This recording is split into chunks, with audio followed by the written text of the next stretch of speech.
আগামী 15 নভেম্বর বিশ্বকাপ বাছাই পর্বের নিজেদের 11তম ম্যাচে মাঠে নামতে যাচ্ছে আর্জেন্টিনা।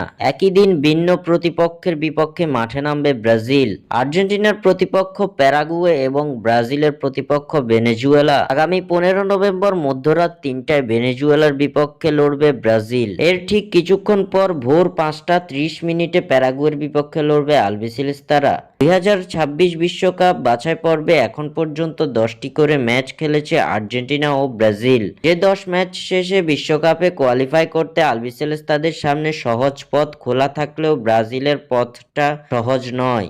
দর্শক, 2026 বিশ্বকাপে ব্রাজিল কি কোয়ালিফাই করতে পারবে?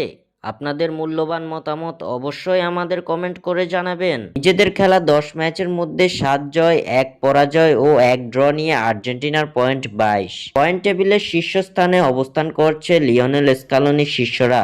চলতি ফিফা উইন্ডোর এই 2 ম্যাচ জিতলে কিংবা ড্র করলেই লাতিন আমেরিকা থেকে সবার প্রথমে 2026 বিশ্বকাপে কোয়ালিফাই করতে পারবে আর্জেন্টিনা। অন্যদিকে সমান 10 ম্যাচ খেলে 5 জয়, 4 পরাজয়, 1 ড্রয়ে পয়েন্ট টেবিলের চতুর্থ স্থানে অবস্থান করছে সেলেসাওরা।